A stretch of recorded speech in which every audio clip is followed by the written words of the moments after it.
Дмітрый Дашчынскі – адзіны беларус, які дачыніўся да заваявання медаля на Алімпіядзе 2026 года.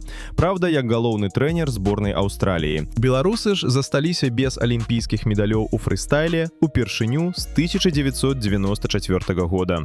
Дык чаму Дашчынскі, які раней прыносіў Беларусі алімпійскія ўзнагароды, узначальвае не беларускую зборную? Легендарны Мікалай Казека бачыў у Дашчынскім свайго пераемніка.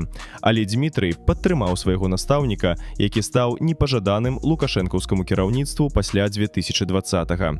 Праз вета Дашчынскага зрабілі толькі памочнікам. З часам абяцалі пасаду галоўнага, але ён не стаў чакаць і ў 2022 перабраўся ў Аўстралію. Разглядаўся і другі варыянт – Антон Кушнір, таксама алімпійскі чэмпіён.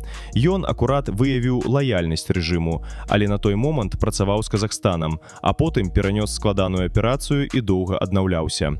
Пазней вярнуўся ў Мінск і цяпер працуе ў сферы аўтабізнесу.